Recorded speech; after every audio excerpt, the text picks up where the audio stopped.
still rising on a worn-out town. Paint peeling off them old brick signs. Folks work hard, keep their heads down, trying to hold on to better times. Used to leave your door unlocked at night. Now everybody's got a camera on. Still got faith if we get it right, we can fix what's gone wrong. Ain't about talk, ain't about show.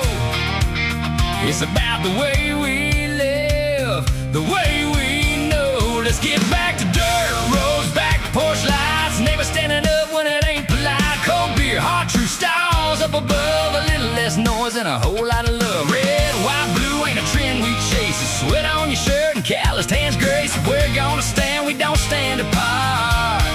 We gotta get back.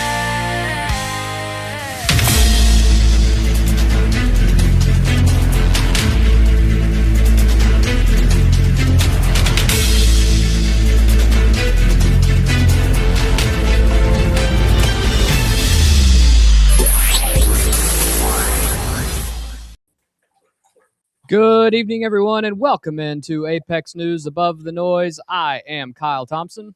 And I'm Craig Blanton. Craig, we are doing something a little bit different tonight.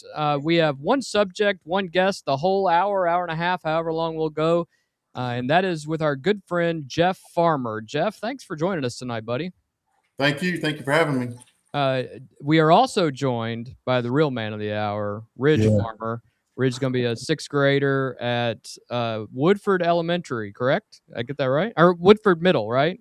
Yes, sir. All right. Is that the new school? Is that the new school? What? Is that the new Is that school? the new school? Yes. Yeah. Yes. Oh, Yes. yeah. Yeah. It's going to be new when he walks into it. That's all that matters, right? It's new to me, for sure. That's right. No kidding. Well, congratulations on your sixth grade year there, Ridge. And thanks for joining us for a little bit as well. If you drive in Kentucky, if you drive anywhere in America, to be honest with you, there is a very good chance that a camera has photographed the back of your car today. Not because you did anything wrong, not because anyone suspected you of anything, just because you drove past it. That camera is probably made by a company called Flock Safety. And depending on who's counting, there are somewhere between 80,000 and 125,000 of them out there. They're in Louisville, they're in Lexington, they're in Georgetown, Versailles, Bardstown, Paducah, Owensboro, Elizabethtown, Bowling Green. They're on the campus of the University of Kentucky and the University of Louisville. They are in Frankfort, and they are in Lawrenceburg. Now, those cameras have found missing children. They have located people with dementia who drove away and couldn't find their way home. They helped catch a suspect in a mass shooting at Brown University. They helped catch a suspect that had actually shot a sheriff's deputy and killed a sheriff's deputy in Scott County as well. These are very useful technology. That's not marketing. That's the record. And in the last year, a Washington Post analysis found that at least 50 law enforcement officers around the country have been charged or accused of using this system for unauthorized purposes, most of them to track women. Both of those things are true at the same time, and that's what the show is going to be about. In fact, we'll talk about, there's just breaking news that came out in the last couple of days about some of these officers. So we wanted to do this with somebody who has actually used the technology. We're going to watch some videos on here of people who have, compiled some of the best information about this so that we can talk about it.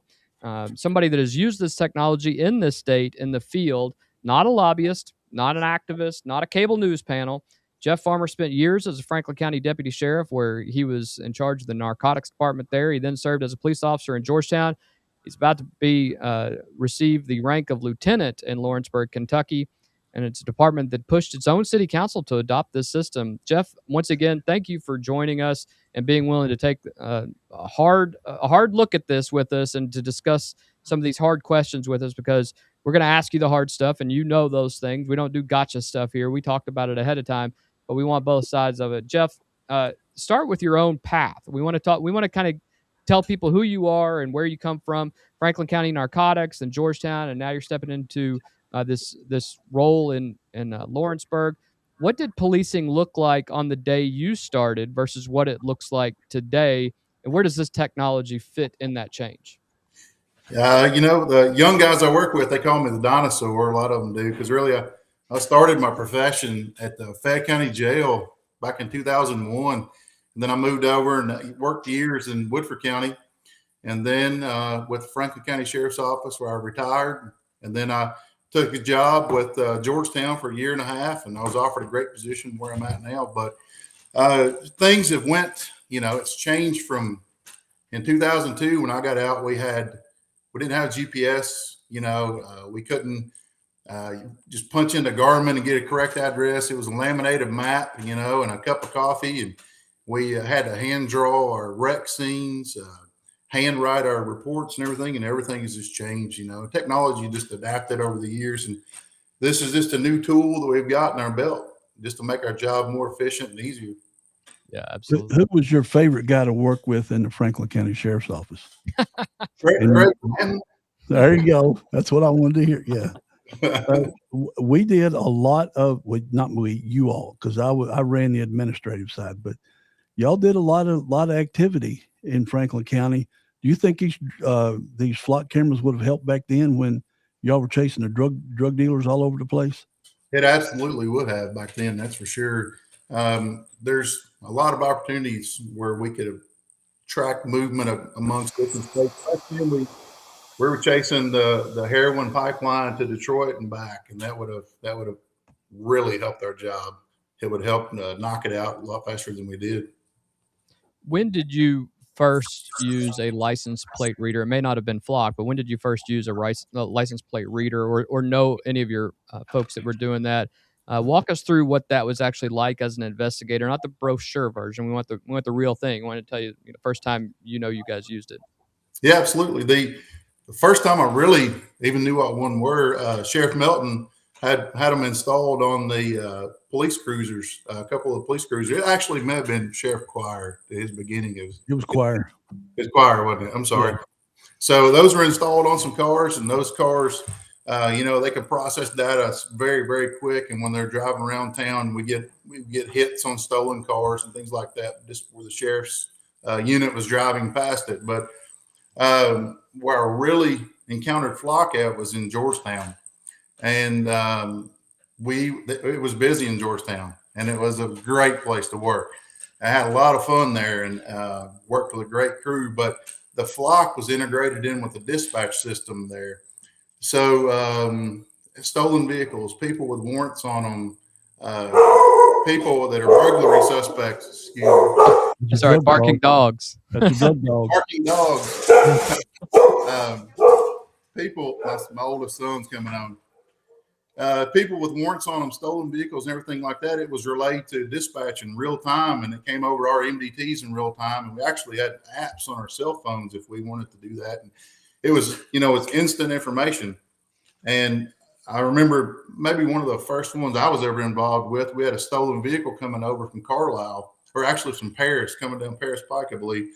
And we were able to set up and locate that vehicle coming into town 5 minutes before he even knew we were looking for him, because we were able to follow the track or just track his movements coming into town, and allowed us tactically, to set up for him and responsibly take him into custody.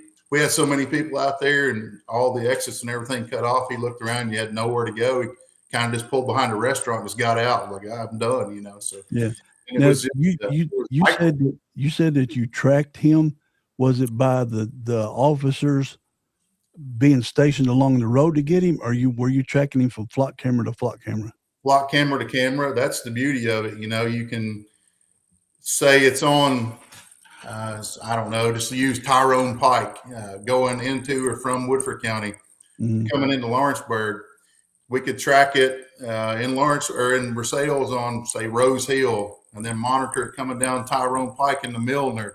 Then I know that I can tell my guys that vehicle or that person, he's coming into Tyrone Pike into town within the next 2 or 3 minutes, and it enables us to, set up on it and do what we need to do and be tactically proficient and waiting on them. Before we get too deep into this, welcome into Apex News. We want to thank you guys for joining us tonight for this special edition of Apex News Above the Noise. We built this show so that you have somewhere to go for real news without all the spin, and tonight is exactly that. One subject, both sides, no cheerleading. If this conversation gives you something to think about, hit that subscribe button. Make sure you like the video. Click that notification bell so that you are notified every single time we're about to go live as well. And share it with someone who needs to also be above the noise. So let's get right into it. That first video that I want to talk, because there are a lot of people out here who do not know what flock is or what a license plate reader is. So let's watch a little bit of an explanation video here, and we'll ask you some questions about that and get into it. Drivers across America have no idea they're being surveilled, whether or not they're suspected of committing a crime. The controversial cameras that are being used in the widespread surveillance, and which now blanket the country, have sparked heated outrage, even leading to online movements dedicated to destroying the rising technology. Tens of thousands of automated license plate readers, or ALPRs, have popped up in cities and towns nationwide. The cameras, which are promoted for making us safer, capture images and log the details of every passing vehicle, including license plates, dents, bumper stickers, and roof racks, before sharing the information to a vast database with law enforcement agencies and other organizations, like businesses, schools, and HOAs. The largest company at the center of this fast-growing technology, Flock Safety, has drawn intense criticism over concerns of invasion of privacy. As more Americans start to take notice and public outrage grows, a new bill has been proposed to strip federal funding from any local governments or police departments that deploy the controversial security cameras. The bill, announced by Representative Thomas Massey, was introduced in an effort to strengthen the Fourth Amendment, which protects against unreasonable searches and government surveillance. The Kentucky Republican wrote on X, "I'll soon be sponsoring a bill to withhold federal money from municipalities and police departments that deploy Flock and other style cameras to surveil law-abiding citizens." Flock has quietly become law enforcement's go-to surveillance tool around the country and has already wired itself into more than 5,000 police agencies nationwide, with nearly 90,000 cameras since 2018, according to DeFlock, an activist group tracking the company's surveillance and expansion. Flock has said that the cameras are a vital tool in helping modern-day police solve crimes, recover stolen vehicles, locate gunshots, track fleeing suspects, and issue Amber Alerts. But critics claim that the cameras serve as the local government's Big Brother-style mass surveillance, with billions of monthly plate reads flowing into police databases shared across agencies each month. There has also been a growing movement of anti-Flock vigilantes across the country, vandalizing the cameras in their hometowns. Flock Safety has acknowledged public concerns over privacy and claims safeguards are implemented to ensure accountability for use of the technology. The company also estimates it has supported more than 1 million investigations, assisted in 20% of all solved cases in jurisdictions that partner with it, and has helped locate more than 10,000 missing people to date. A spokesperson for Flock Safety told the Post that Massey's bill would have real consequences for public safety. "We do not have to choose between protecting privacy and giving law enforcement the tools it needs to keep communities safe," the representative added. "We can and should do both." So let's establish what we're actually talking about for those people who are new to this technology or new to any of this type of discussion. If you are, I question whether you've seen any news lately, but we'll talk a little bit about it. A lot of people would picture like a red light camera, and this is not that. This is not, a traffic camera from the old days. Flock Safety is an Atlanta-based company. A year ago, it was valued at roughly $7.5 billion. It is now closer to $8 billion, if not more, depending on whose count you take. It now operates somewhere between 100 and 125,000 cameras. That number goes up every single day. The company says about 120,000 across 49 states. The ACLU says it's closer to about 100,000. A crowdsourced mapping project called DFlock has physically located about 76,000, although they state that Flock actually says that there's about 126,000. Its customer base is described as about 6,000 law enforcement agencies at this time, 4,500 agencies plus 1,000 businesses, or 6,000 communities total, depending on which company statement you read. Here's how the device works. It's solar powered. It uses infrared, so it works at night. When a vehicle passes, it captures the plate, and then it captures what the company calls a vehicle fingerprint: make, model, color, body style, roof rack, bumper stickers, decals, even damage that could identify the car. That matters because it means an investigator can search for a car without ever having a plate number, which a lot of times, even when you as a police officer, you'll say, "Do you have a plate number?" And they'll say, "No, it was a white Camry," and that doesn't really narrow things down. It means an investigator can search for a car without ever having a plate number at all, which is beneficial.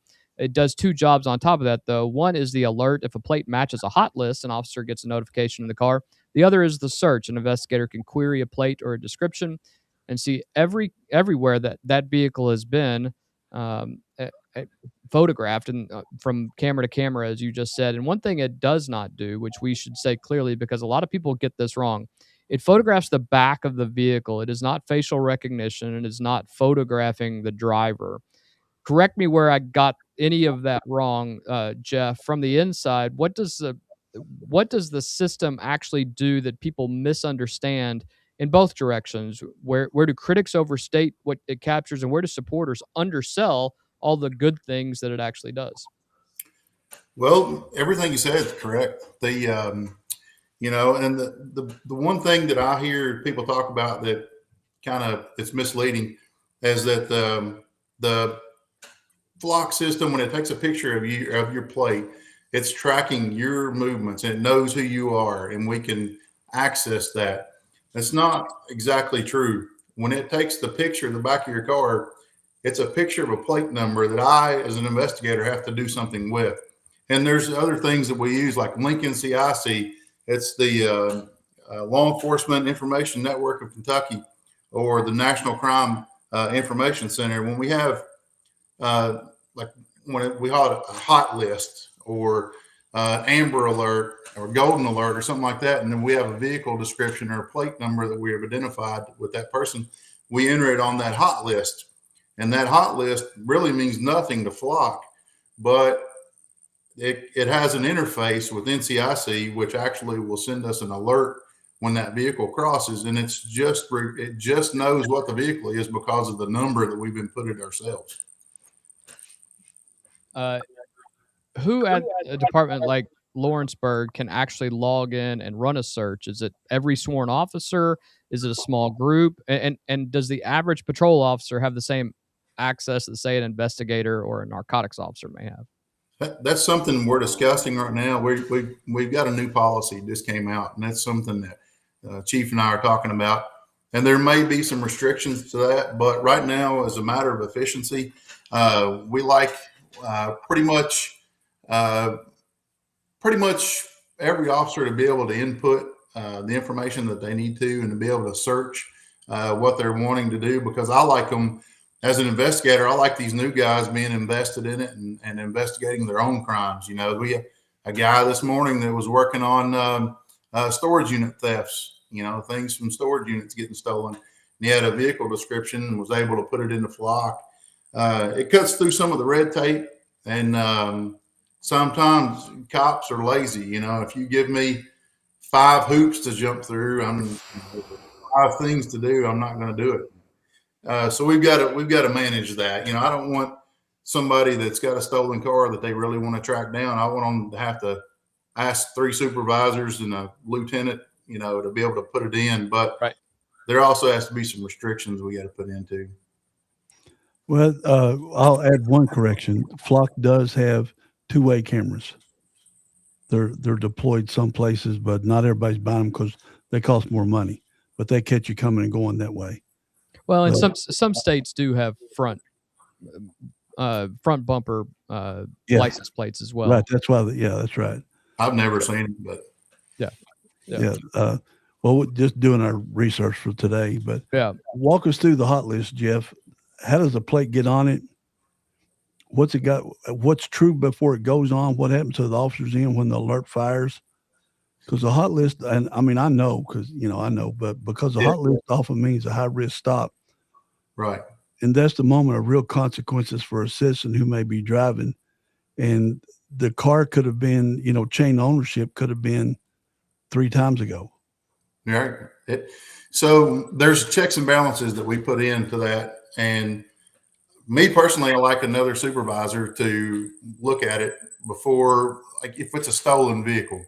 I want another set of eyes to just look at it, because how with I don't know, say cryptocurrency, 1 digit out of 10,000 could mean a big difference in who gets the money or not. So in my opinion, when you're entering something like that, and it's going to be dealt with like you're insinuating, and you're right.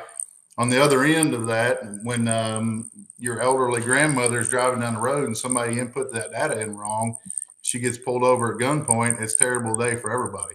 So Right. you want to stop that from even being a possibility. And there's several parameters that we got in place personally. We have at least two people verify it when it's being entered, and we have what's called and I think I'm getting this right. Excuse me, some of this is new to me, but we have a TAC officer that works in our dispatch center and monitors all of our Link NCIC entries, like a stolen handgun or a Right. stolen firearm, a stolen boat, car, or anything like that. That's verified through her and maintained every so often. I think every 6 months or 90 days, it's pulled out and made sure it's still stolen. So if you got a stolen car and you verify the Link NCIC hit, the two people get together and they put it in the flock, then it becomes on the hot list. And if it enters your county, then you immediately get an alert, and we can get guys out there looking for it. And we do it all the time, at least a couple times a week. Let's try to do the strongest version of the case for the technology, because I think it does have positive qualities to it. I mean, if it didn't, then it wouldn't be such a uproarious nature of some of these discussions. And we're going to use real cases rather than company slogans. Last week, August 1st, 5 days ago, a Lucas County, Ohio deputy named David Noonan got a report of a missing girl. He put the suspect's plate into flock, immediately saw a pattern that the vehicle kept appearing near the same three intersections. So he positioned himself at a halfway point between them. While he was driving there, he got an alert that the vehicle was actually northbound. He spotted it at a red light, made a U-turn, and stopped it. The girl that was missing was inside. The suspect had a loaded 9mm handgun tucked in his waistband. Under 30 minutes, start to finish, in Medina, Ohio. Police looking for a missing woman ran her plate through the statewide network and found she was near Cincinnati, 180 miles away, in a direction nobody expected. In Orange County, the sheriff located a missing 86-year-old woman across a state line and said afterward that without the cameras, the case might have had a very different outcome. Milwaukee's department gave CNN summaries of at least 50 cases in 2 months, which is probably just a handful in Milwaukee, including a domestic violence suspect with a firearm and a man wanted on a strangulation warrant. And Flock says its technology has helped reunite more than 1,000 missing people with their families. That's adults and children. That last figure is the company's own count. We'll flag that every time we use it on the air tonight. We're going to be completely honest with you where we get our information. That last stat, the 1,000 people, that came from Flock. Give us your version of that, though. What's a case, one you worked or one you've watched a colleague work?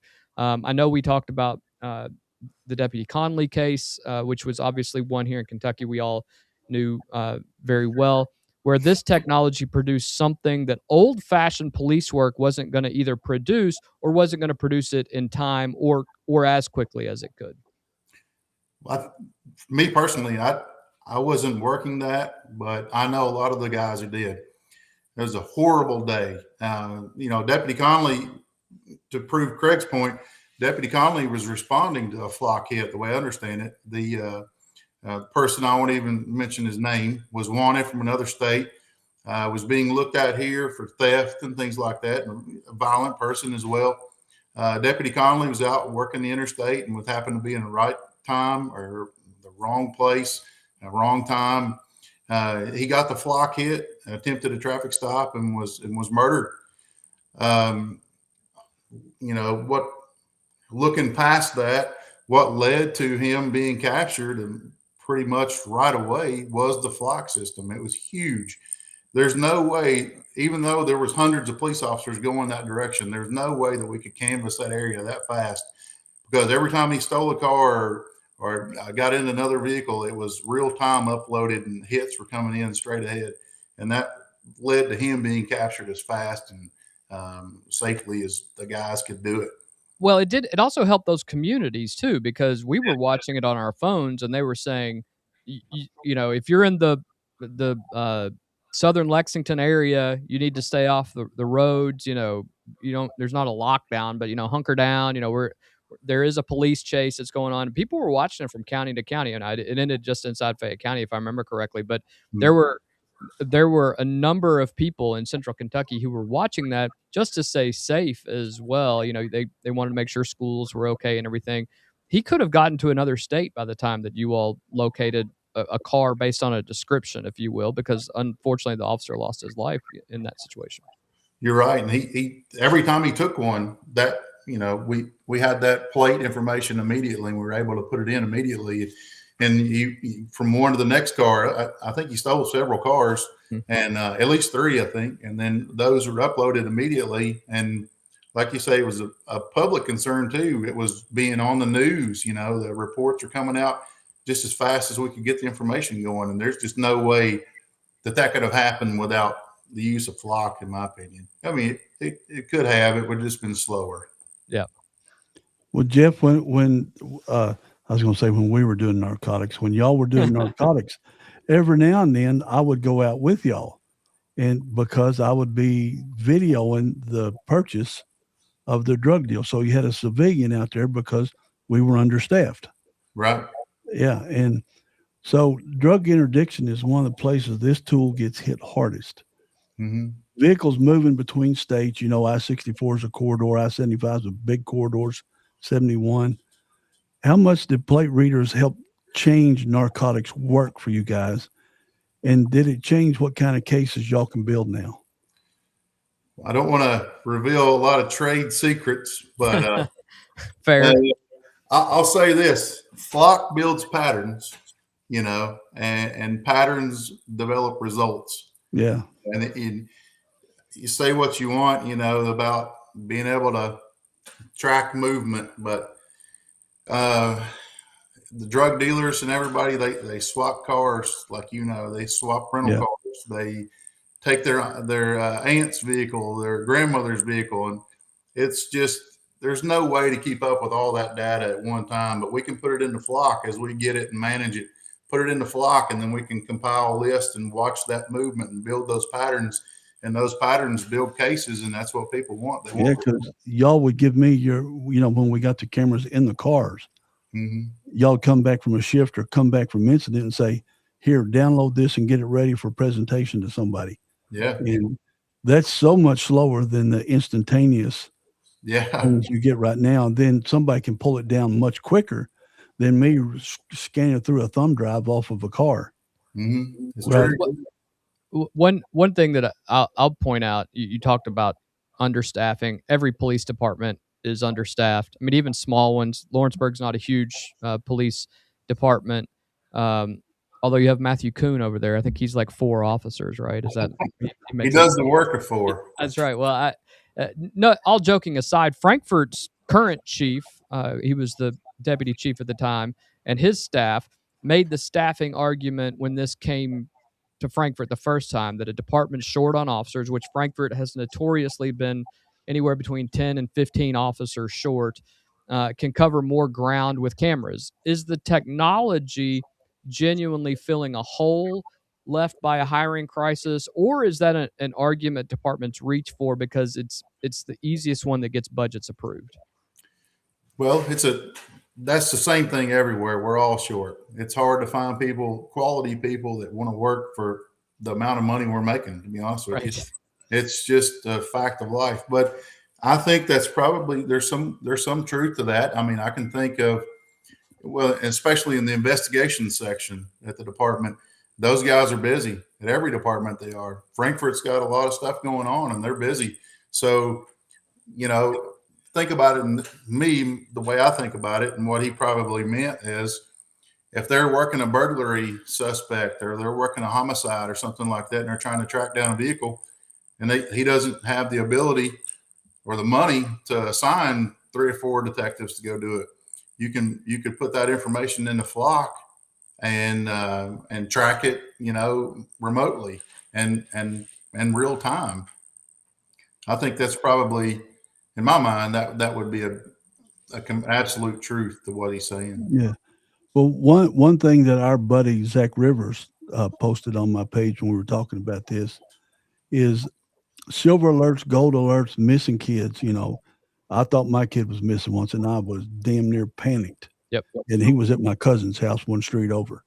That's the one thing that everybody agrees on, finding our elderly, finding our children. Is there a version of where where a department only gets the missing persons capability and not the general information? Like, could you only have it looking for children, or as a compartmentalized purchase thing, like a menu, or is that the same system and you can't get one without the other? I think it's all or nothing. From everything I know about it, I don't think you could. From a budget concern, I think it's one price, and it's when I look at it as, you always try to save money in your budget, but I don't think that there's a discounted rate for any smaller package. It all operates the same. Now there's a system that Flock has that does an audio detection, that does gunshot detection. Right.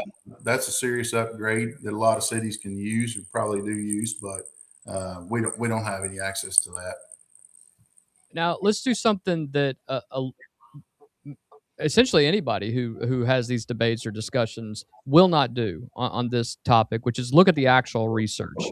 And we'll warn you up front that it is less satisfying than either side would obviously like. Let's start with the numbers you'll hear quoted constantly, that Flock technology solves more than 700,000 crimes a year. In fact, the latest research that Flock has put out has said that over 1 million last year. But remember, this is Flock numbers. These are Flock numbers as well. Roughly 10% of all reported crime in America. That figure comes from a study Flock conducted surveying its own customers between April and June of 2023. It is a company-produced research about the company's own product. It may well be directionally right. We're just telling you where it came from. It is not independent, and anybody citing it without saying so is not doing you any kind of good service. Now, the independent work, the main body of research comes out of George Mason University's Center for Evidence-Based Crime Policy. Chris Coper and Cynthia Loom have been studying this for about a decade. Here's roughly where it lands. On stolen vehicles, the evidence is genuinely good. Arrests and vehicle recoveries during patrol are 2 to 3 times more likely when the technology is in use. On clearance rates for other crimes, much weaker. Coper and Loom's study of a large fixed network in one major city found clearances for auto theft and robbery did improve, but the improvements were not statistically significant once you controlled for other factors. A 2025 evaluation of a major expansion in Atlantic City found the same thing. Clearance rates improved, not statistically significantly, and that study's own summary of the field is blunt. There's little evidence that the readers reduce crime, and even less is known about their impact on solving crime. So the honest read on that, strong for stolen cars, for generating investigative leads, thin for crime reduction. You still got to have good cops, right, Jeff? I mean, you still have to have good police work. And there's one more voice worth putting in front of you before we hand it to Jeff to answer some of this. Thaddeus Johnson, who is a former law enforcement officer, now a senior fellow at the Council on Criminal Justice, he told CNN that these systems are great at generating leads, but don't solve anything or everything for that fact, and that the results depend on the quality of your investigators, your policies, your guardrails, the quality of your camera system, and how you maintain it, which is a much more interesting claim than either side usually makes. It suggests the camera isn't the variable. It's really the department at that point when it comes right down to it. That last point is the one I'd like you to take on directly. Thaddeus Johnson says that the technology value depends almost entirely on the department using it, the investigators, the policy, the guardrails. You just talked about a new policy you all are putting in place. Would you agree with that? And if it is, what separates a good department that gets real value out of this from one that just has, expensive poles that they're leasing at this point? Well, the main thing that I found through my whole career, and some people have disagreed with this, it's communication amongst the ranks, about what I'm doing, what you're doing. And there has to be, you have to watch about some things you can't talk about and have someone else's wife talk about it at dinner and someone over here, you know what I mean? But communication and keeping the lines of communication open from the floor up and then reverse, it's huge. It's important. And then keeping the red tape out of, the processes that people can do. if you make it, I said this earlier, if you make it to where a young guy who's out here motivated and everything, he wants to do the right thing, he wants to chase down drug dealers and car thieves. If I write a policy on our flock cameras that makes it to where he's got to talk to 5 people and, do whatever else and write 7 corroborating witnesses and things. Yeah, and sign it in triplicate, he's not going to do it. You're not going to have the results. If you got a good team and you got communication with everybody and you have everybody feel vested in that, everybody's productive. And I can't tell you how many crimes that I've solved or been in on that have been solved because just people talking in the squad room, and hanging out and, hey, did you hear about that truck doing such and such, or that guy who did whatever? And, wait a minute, I was looking for him last week, and just communication and cutting through red tape. And you have to have policies that are functional and not too restrictive, and that's just the way I think it's got to be. And it just makes for a good department and a good team. Well, the research says it's strong on stolen vehicles, then on general crime reduction. That's the same thing I found on my research. Does that match with what you've seen? Have you seen a reduction in just crime locally? Or have you talked to other people, other agencies where they've seen a decrease in crime? Or is this just a selling point for a city council on the promise that will reduce crime, but when independent evidence for that is kind of weak? Both of you know, especially, well, both of you equally. Kyle, you probably know more than anybody, but all crime just about that we encounter is just about always connected to drug use. And drug use is a necessity, especially heroin and meth addicts. Once that person is hooked on that substance, they can't get away from it. And it doesn't matter if you had a flock camera in their driveway, they're going to do what they're going to do, Yep. So what it does do is help us with solvability. I think the number that should be looked at, I don't even know probably how you could do that. You can compare solvability rates for murders, homicide, Right. Yeah.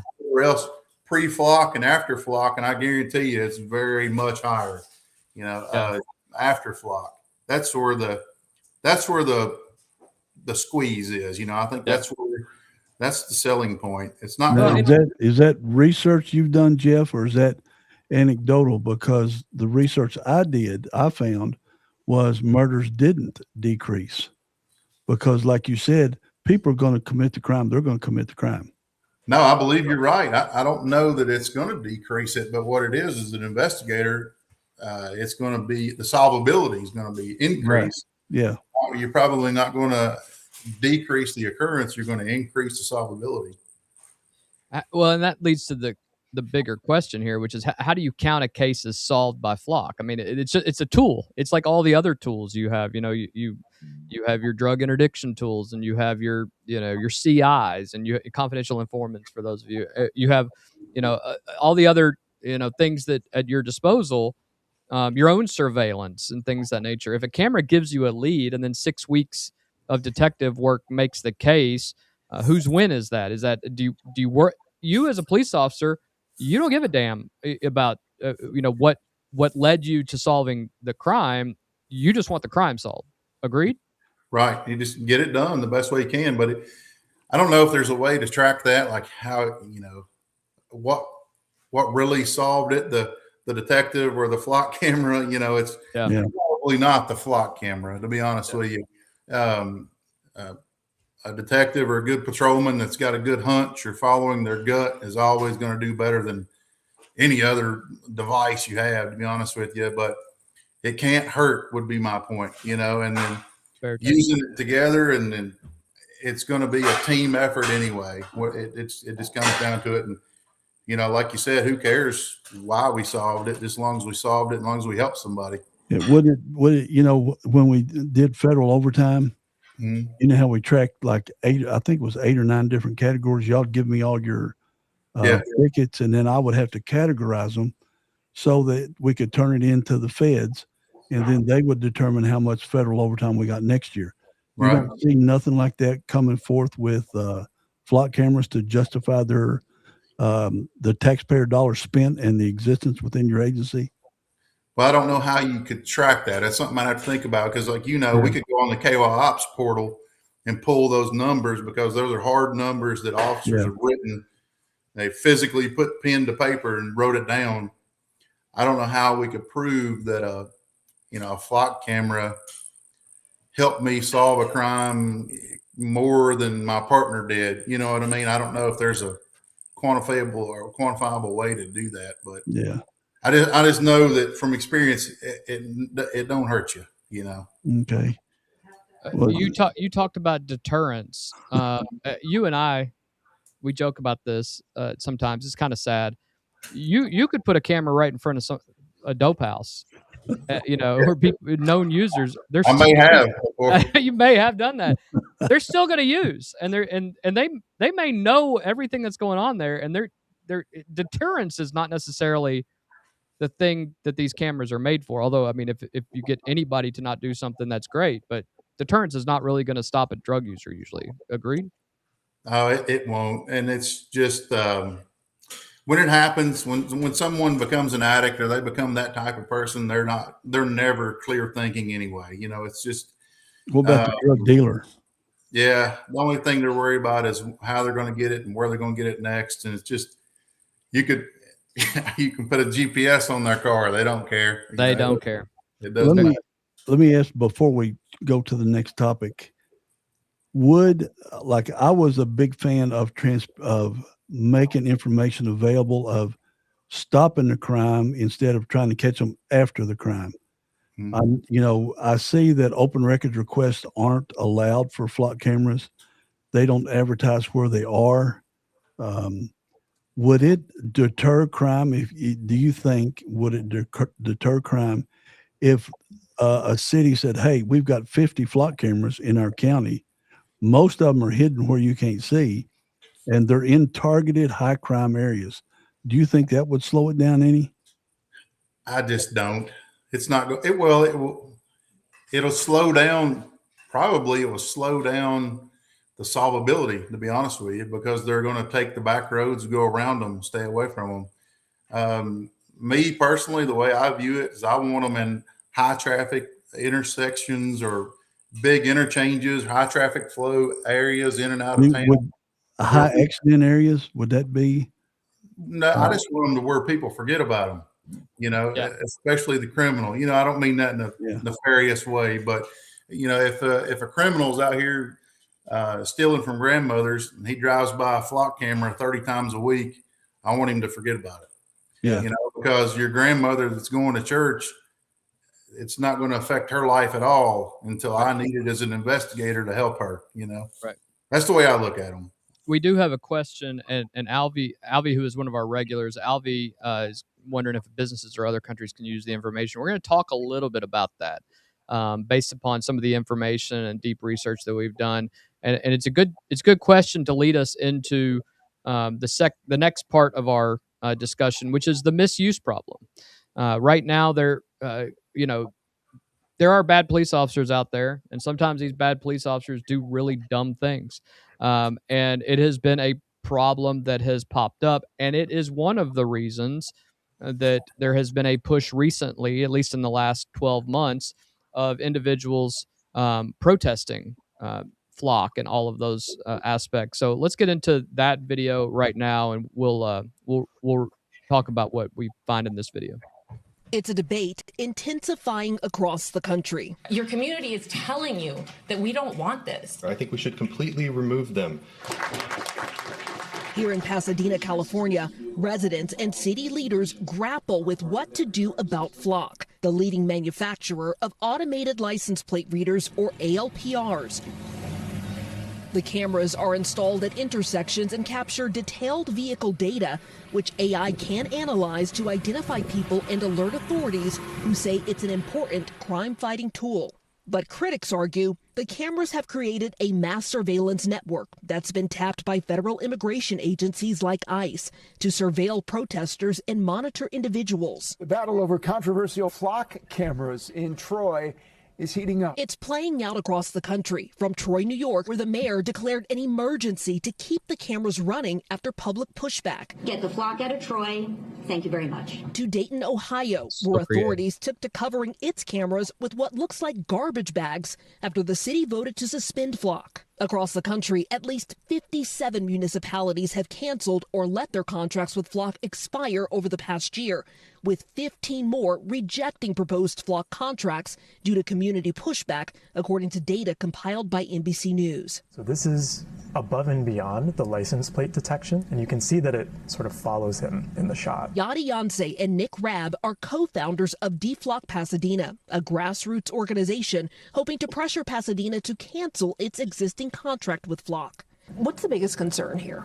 I think the biggest concern is that if these technologies were used and the data got through to ICE and led to a raid, or was used by police for a wrongful conviction, then basically ruins someone's life. There needs to be more community input and consensus and consent before deploying this and any other mass surveillance technology. DeFlock activists requested public records reviewed by NBC News, finding that Pasadena's database was requested by various law enforcement agencies in the summer of 2025.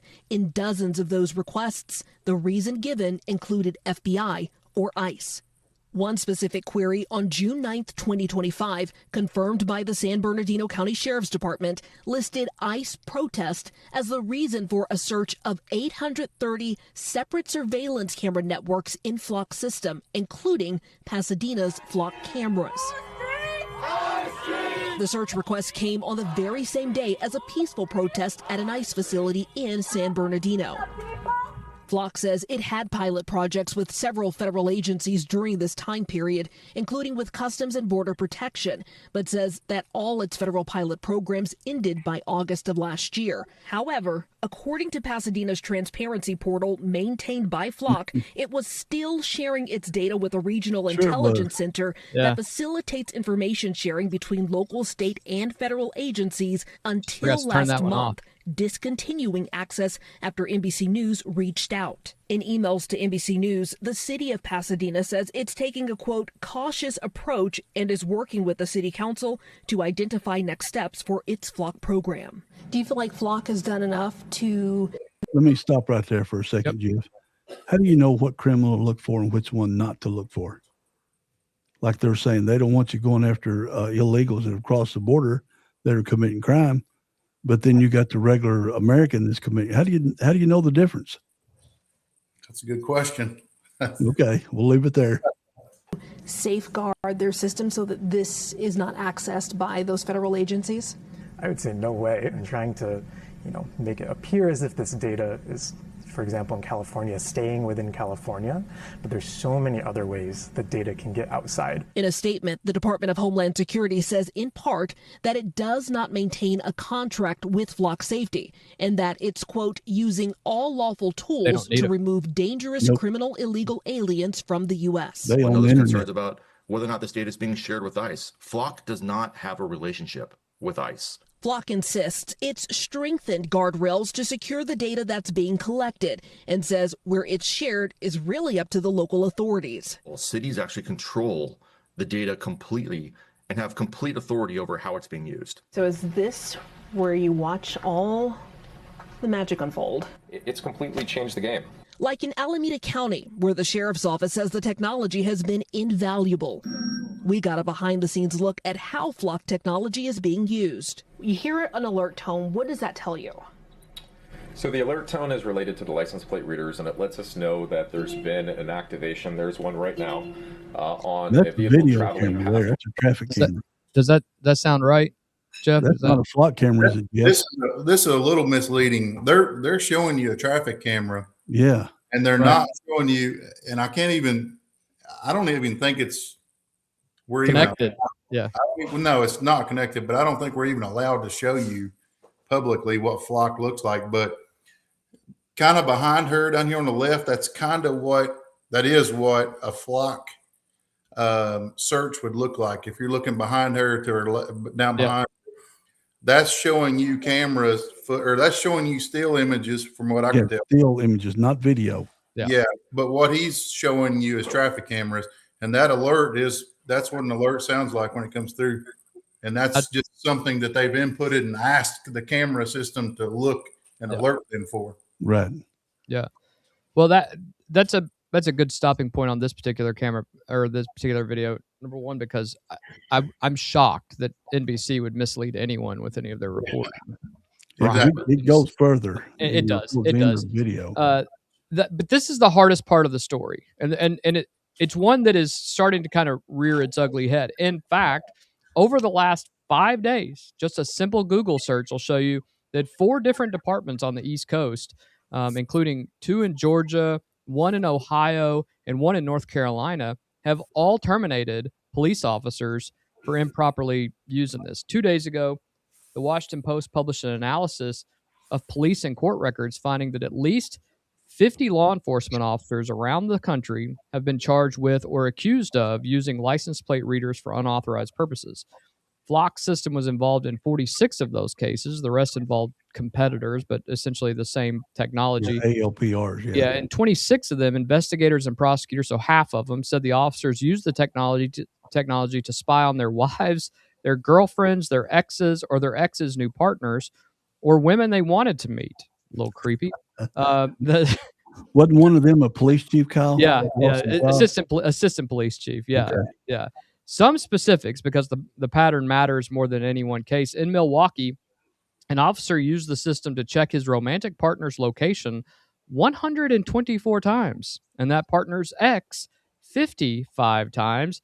He resigned and pleaded guilty to the charges that were brought against him. And then, this is the part that should stop everybody, one of the detectives who investigated him was later arrested for doing the exact same thing and admitted to tracking 2 people and putting a GPS device on one of their vehicles. In a single month this summer, 5 officers in Albany, Georgia have been arrested and fired. 2 more were fired in Greer, South Carolina after an internal audit. 3 sheriff's office employees in Cherokee County, Georgia were fired and arrested on felony counts. A sergeant in Pasadena, Texas, resigned while under investigation for allegedly tracking and stalking a female officer. And here's the detail that I think matters most from the Institute for Justice, the civil liberties law firm that has been compiling these. Only a few of these cases were caught by internal investigations. Most of them surfaced when the victim themselves reported being stalked, often in the context of asking a court for a protective order. In one case, a woman's restraining order petition said flatly that her ex had used the traffic cameras to track her location. I should restate that. Had used flock cameras to track her location. Their attorney, Michael Safer, put the structural problem this way. These systems place private information about people's movements over time in the hands of every officer. And he told Newsweek that because officers typically enter vague reasons for their searches, things like investigation or criminal justice, there is almost certainly much more abuse that never gets caught. But the other side of it, here's what Flock's CEO said when the Washington Post asked him. He called it, quote, truly a non-issue, and added that those are officers who have now been disciplined or charged or fired who otherwise would not have been, thanks to Flock. So we'll let you decide what you think about that answer. Jeff, I want to give you the floor on this one before I ask anything more pointed, because you're the guy in the chair, and this is the ugliest part of the story. What's your honest reaction to those numbers as a police officer? And you and I have said there are bad police officers because they're bad people. But from this perspective, when we're talking about privacy issues, what's your take on this? Well, like you say, and you can't help but agree. There's bad lawyers. There's bad politicians. There's bad pizza guys. Bad pizza joints, right? Yeah. Not one in Frankfurt though. That's right. Yeah. But, man, people are going to do dumb things. Police officers are no different. We experienced that, didn't we, Jeff? Yes, it's disgusting. It's dishonest. It serves as a disservice to the whole profession. And I was talking to my wife about it earlier. I don't know what door it's above now, but when I was in the police academy, they had it above the door in one of the classrooms. It says, "We will not lie, cheat, or steal, nor tolerate those who do." That's something that we live by as police officers, and that's something that should be strongly enforced. Just today, I was going over some forms. We're hiring 3 new guys, and we make them come in and sign 2 forms, a code of ethics and canon of ethics. And that's something you're supposed to hold on to in your personnel file for your whole career. And David Duncan, he told me, don't take good tools away from us because we got some bad cops. And this is a very fair. That's the fairest comment that you can get from a former officer.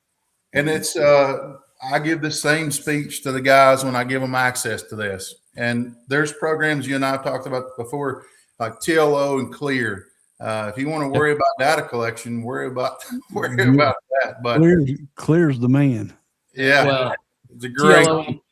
TLO XP and Clear, which for those of you who don't know, those are databases about all of your personal information, literally all of your personal information, and they use it under the guise of financial. It's owned by Equifax or TransUnion. TransUnion. Yeah, and so they use it under the guise of we're going to protect all of your financial information, but they've gathered everything about you, including who your kids are, who your known associates are, who, anybody that, and when you go through those known associates, some of those people you may not have seen for 10 years, but because, you had an interaction on social media, that's a known associate. So there's a whole lot of data on you, on everyone out there that is way more intrusive than just flock cameras. And Jeff, when I, helped Shane with data and stuff on presentation to court, they asked me if I wanted access to Clear, and I said, heck no. Yeah. Now I knew what it did, and I knew what its potential for accusations of doing something wrong. So that's why I said no when they asked me. Well, just like Flock, I can go into my dashboard on TLO and I can tell you everything that every officer's searched. And I set them down. I'm going to give you this access to this program. This is what it can do. If you search your girlfriend's new boyfriend and they go do something or you go do something and it's proven that you did that because of information you got from TLO, you're going to go to prison. Yeah. That's a fact. And I hope that it scares them enough not to ever be tempted enough to do it. But, of course people do dumb things, but it's a fact. Yeah. Yeah. Well, I'm kind of going to merge the next 2 questions we got. Sure. Because they're both auditing. Like being a 30-year IT guy myself and tracking security within a transportation cabinet, I could see who updated any file. I could even see who just looked at the file. In this kind of deal, in these city police, this is one of the things I've always wondered. Who's the ultimate auditor of this data? Who do they present any kind of report to the people that pay for the monthly use of those cameras, meaning your city commissioner, your fiscal court? And who's the one guy in an agency that is the one held responsible for making sure the audits, the passwords are not shared, the security within a system? It's a big job. Mm-hmm. And I did it for 21 years in transportation, and we had to monitor 6,000 people. What about, and plus the city, the driver's license and the county clerks. So it was a huge job. Who does that for you guys? So we just... It's a lot of responsibility. Yeah. Hold on. I'm looking for the date on it. Our new policy just came out, I think the 25th of July. Mm-hmm. The chief worked on that, and the policy now is that he or I will do an audit at least every 90 days, and we'll pull... You should do it monthly. Well, it's a lot. If you have time. Yeah, it's a lot. It's a lot. I mean, it's what's going to be more with 90 days. Yeah. Probably still the same number of hours. What we're going to do is, so far, that matches House Bill 58, right? That was passed that requires. We may actually go back down to 30 days, and we're going to pull at least 10 randomly. And the way we've got it set up, and pretty much everybody should, or there's a parameter on there. Like, remember our earlier discussion, the officer put in he, on there, and it worked through. Well, you could do that on ours too. You can do that on everybody's. And then you can select burglary investigation in the drop-down box. but ours, the way we got it set up, we have to have a case number or CAD number to track why or when you're doing that. So, and you could technically go in and put 1, 2, 3, 4, but when I do the audit, I go in and I see that, then I'm going to pull that, and that'll, that's a red flag for me. So ours are all set up with case numbers, and Craig, to your point with the passwords, everything we have has at least a 2-factor authentication, through cell phones or emails with 6 or 8 digit codes, everything like that. So every password I got's 19 characters long, because hackers don't do anything over 10. Yeah, I try to use that strong password function on my iPhone when I can. Yeah, try to do that. That's about 20 characters. Yeah, y'all are way more thorough than I am. Oh, Anybody gets my password, I don't have them printed out. I've got a separate password for absolutely everything I get into, and you got to have a master password to get to my other passwords on an iPhone that can't be cracked. Fort Knox over there. Yeah, but a suggestion, Jeff. Will you also, when you're audit, will you see Officer A got into flock 10 times, Officer B got in 8 times, Officer C got in 47 times? Yeah, and that's something we'll look at. And I'm looking back at our policy. It was accepted on the 15th of last month. So we kept up with the new House bill and everything. And it's 10 detection browsing inquiries is what we call it. We're going to check in and do 10 randomly at least every 90 days. And we'll probably try to do that every 30. Is that individual officers? Well, it just depends.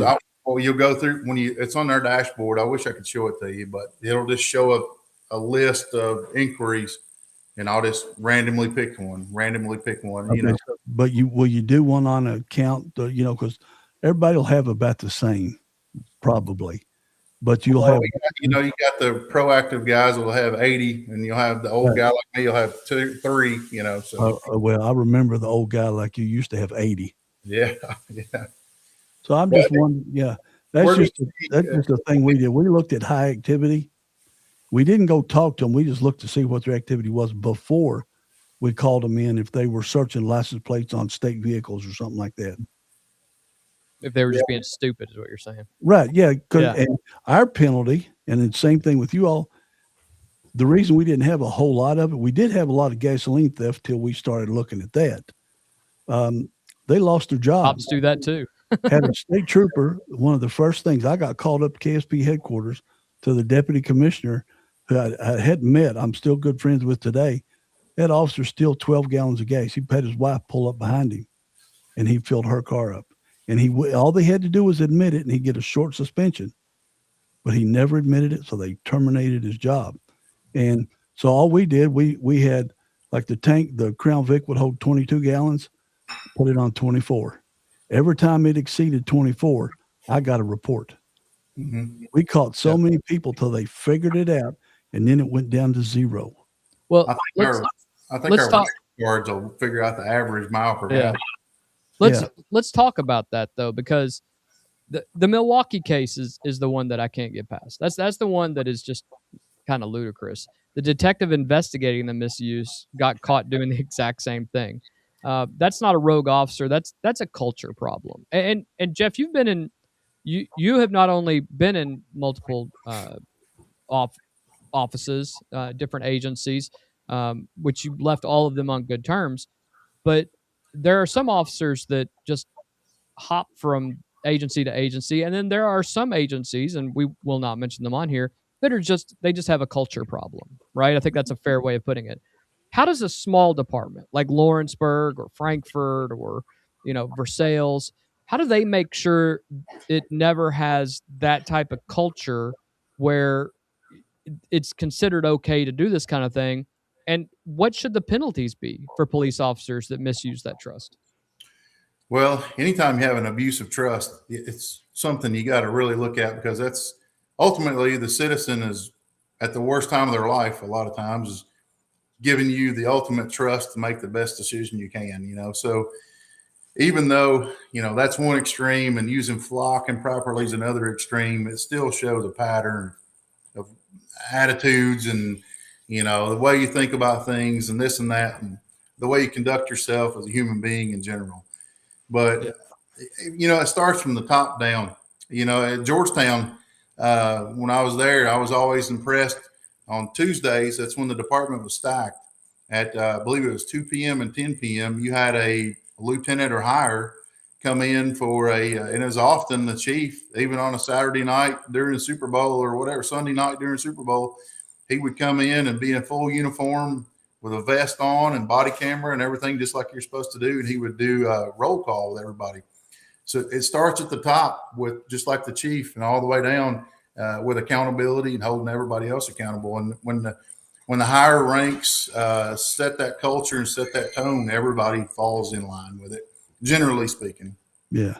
Well, go ahead, Craig. Okay. I was going to say, I know an officer that did this because he beat me out of $1,100 on a wedding, but should misuse, and I'm still pissed off about Clearly. it. Only time I've ever got beat out of money in 11 years. Should misuse of the system be a felony everywhere? Should an officer who does it, should he lose his Leo certification permanently so that he can't hop from one county to another? That's a hot topic right now. Jeff's about to upset some people. Hey, Kyle, good job. That's a good question. The decertification, I don't know that should be a felony. I mean, you think about felonies, what that constitutes. I don't know that misusing a flock camera to see if your wife's cheating on you or something like that. I don't, if it's possible. I don't know that that's a felony. But should it be a disqualification? Man, that's tough. Your Leo certification? That's going to have to be a case by case kind of thing. If you got a good, clean guy and it's made a bad decision, 10, 12-year officer, decorated guy that's made a bad decision, going through a tough time, or, and just making bad decisions at the moment or whatever, probably not. But if you've got a guy that's been written up and he's been in trouble and done things it's just, you see the pattern coming, and you can see it building, and probably in a situation like that, yes.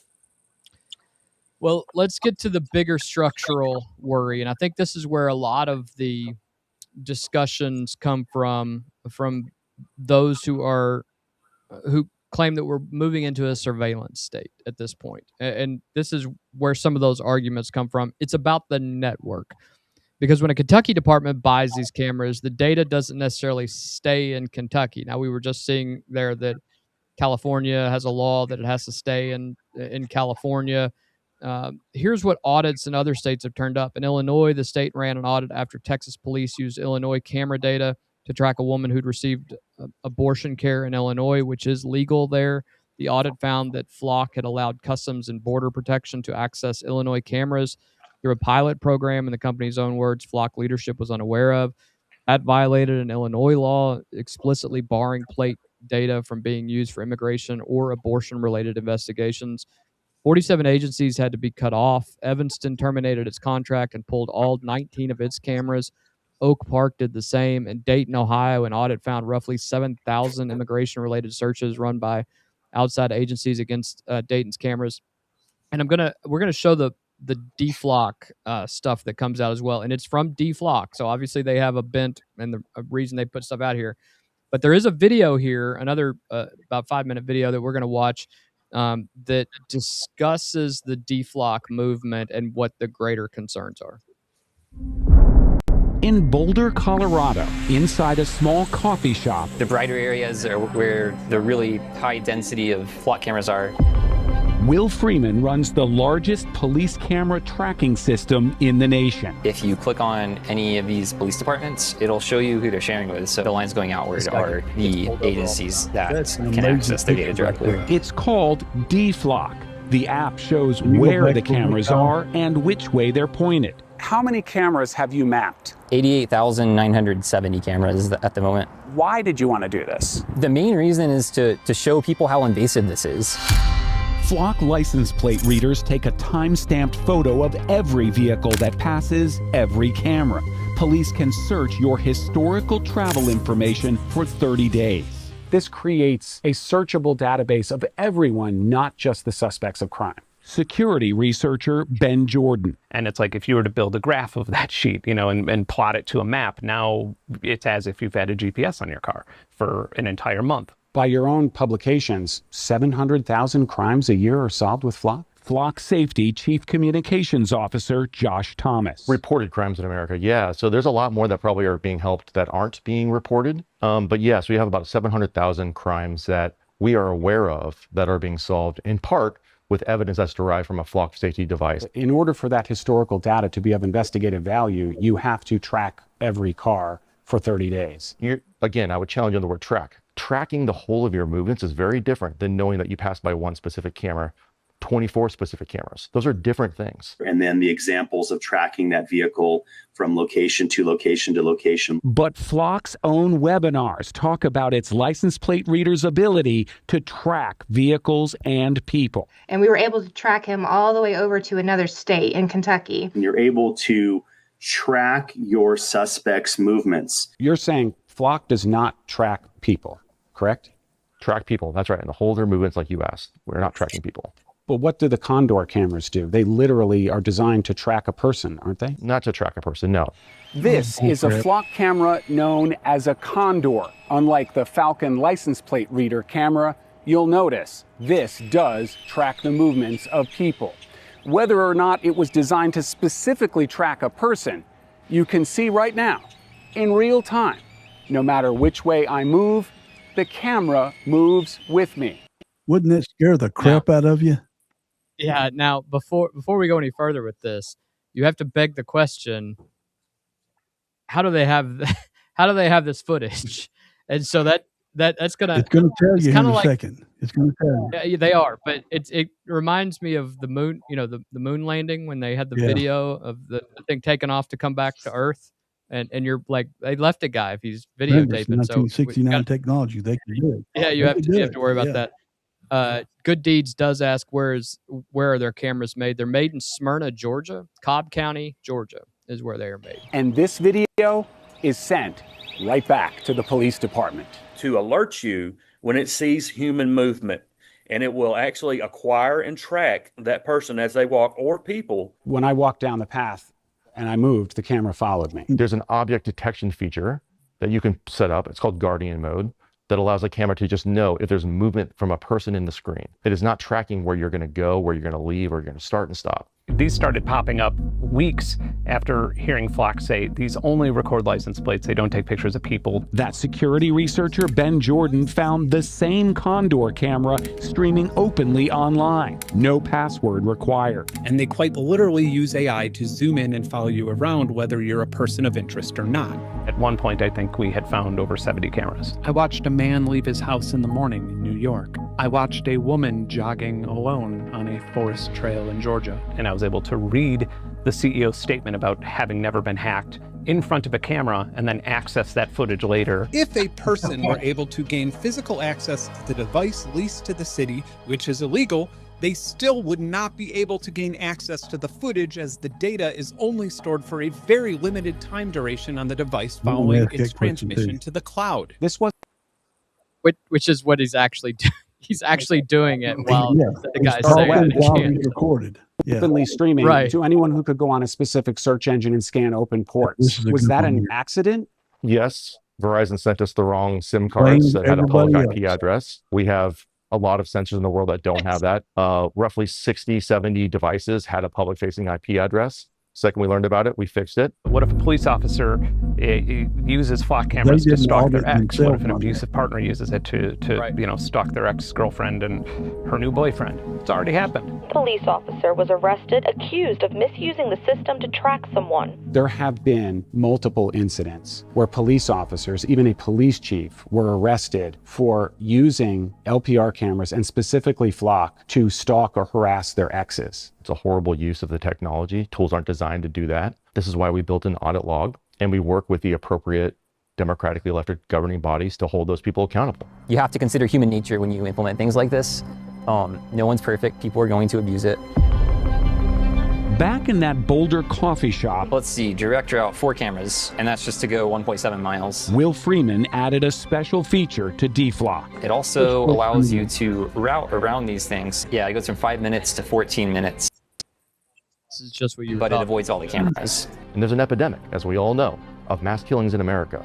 And if there's an opportunity to stop that, I want to be on the side of the people who are fighting to stop those things, not the people who are fighting to stop the proliferation of technology to stop crime. Actual killers have been caught with this technology. Would you want to take that away from the police? Considering everything, I would want to take that away from the police, at least in the current state that it's in. A feature that you can't turn off is that it's logging everyone else. So if they can get rid of that logging everyone else part, I think it would be a lot better. Will Freeman is still tracking the trackers because it's not catching the murder before it happens.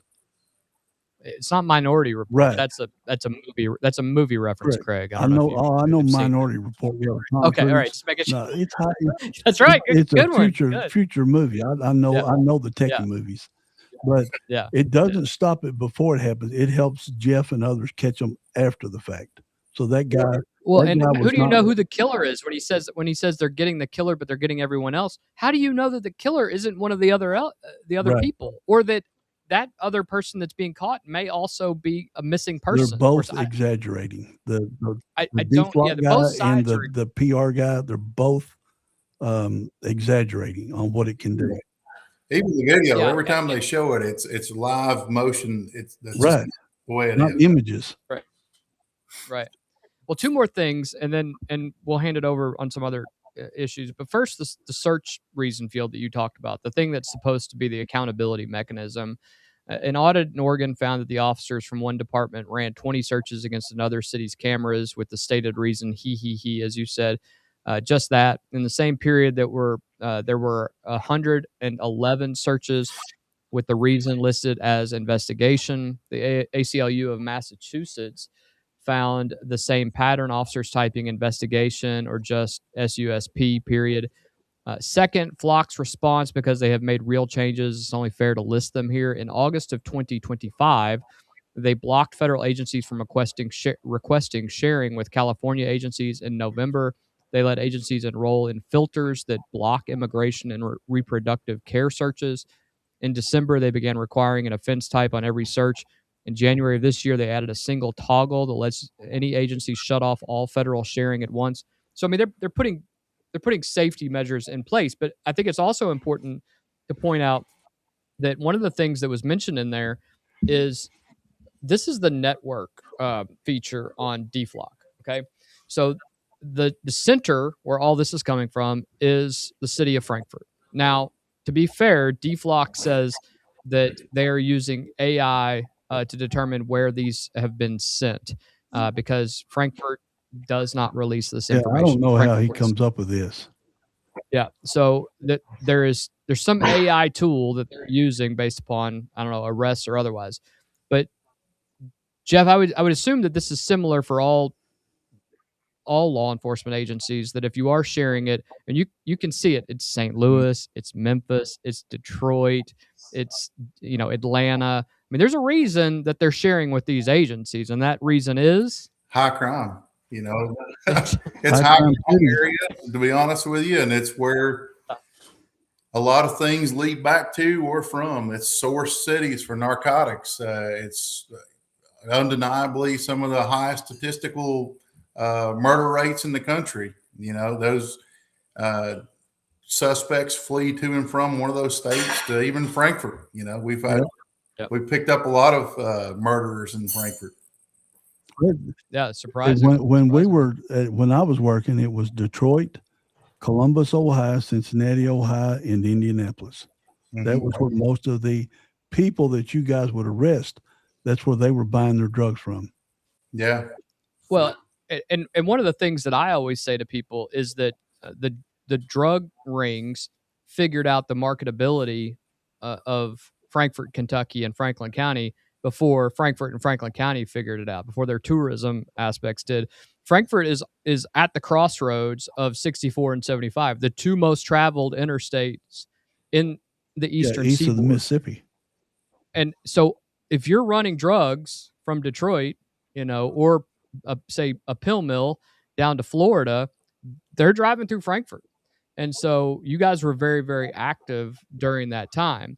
But if you're getting a drug dealer off the street, Jeff, that's the goal, right? I mean, they're not necessarily dealing drugs in Frankfurt. There's plenty of that, but everybody's passing through here. So if you can stop that, that's ultimately the goal. And I think that is what this additional tool helps, correct? It does. And I think when you're talking about that, I was thinking about a narcotics investigator class I took one time.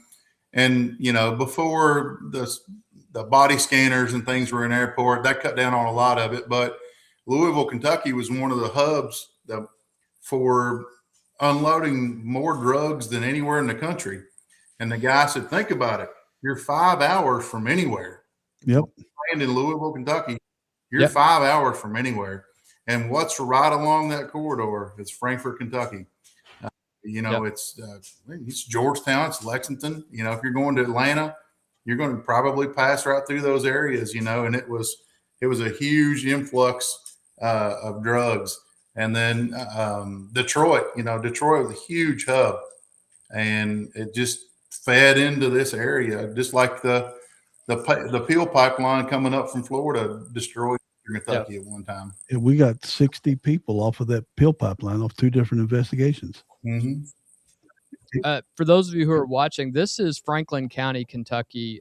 Most of these cameras are city of Frankfurt. That's where that main hub is. There's a few on the outer skirts there. We don't know because the lower left-hand corner, the one on the top, it's gone as of today because I checked. Yeah.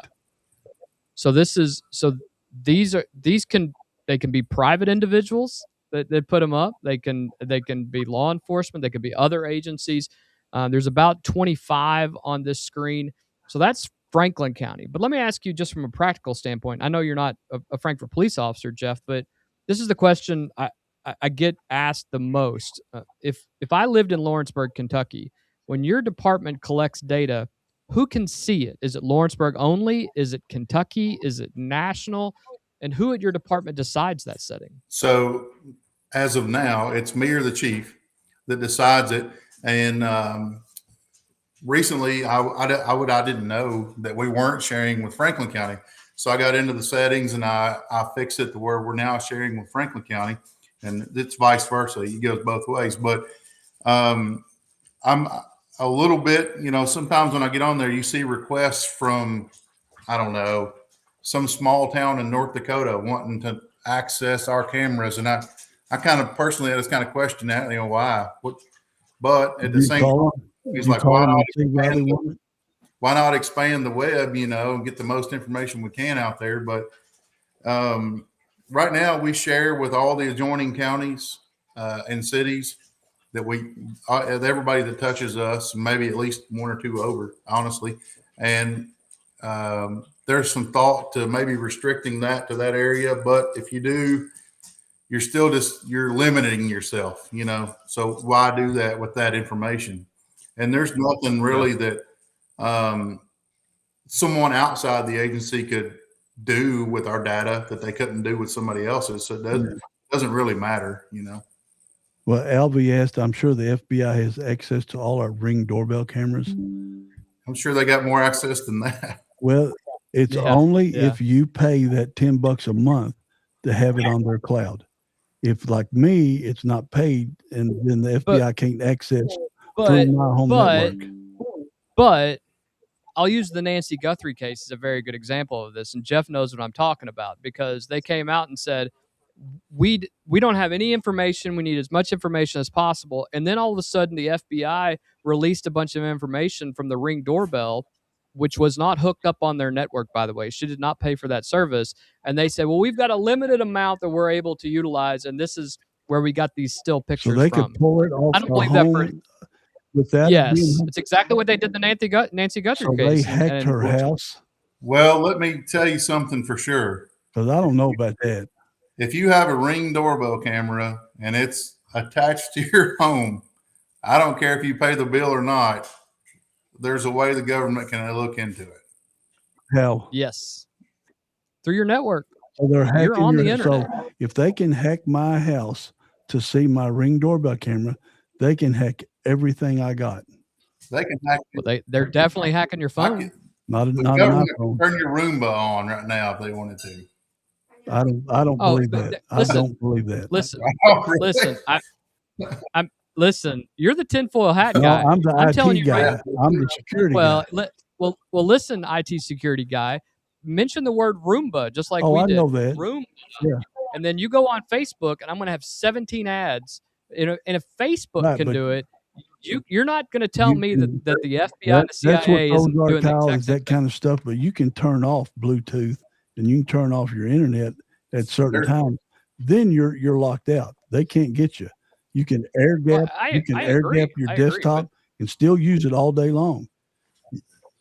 I do not disagree with you. Well, I want to read these so everybody knows. When it's time. To show you how much you are surveilled in your own home. Well, let's talk about the Fourth Amendment, and then as we get into the Fourth Amendment discussion, which will be our last topic, but then you can discuss the surveillance aspects of what we actually have in if here. we got time, if not, we got time. Yeah, right.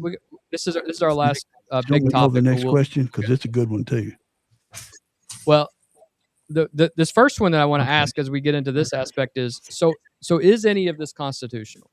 Well, the leading case is out of Norfolk, Virginia. Two residents, Lee Schmidt and Crystal Arrington, sued the city in 2024 with the Institute for Justice, arguing that a network of about 175 cameras amounted to a warrantless search for their movements. They had the receipts over 4 months in 2025.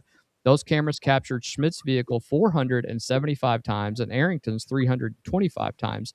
And the Norfolk police chief had given them a gift. He described the goal publicly as creating a nice curtain of technology that would make it difficult to drive anywhere of any distance without running into a camera somewhere. Initially, the judge let the case proceed, citing Carpenter versus United States, the 2018 Supreme Court decision, holding that getting historical cell phone location data requires a warrant.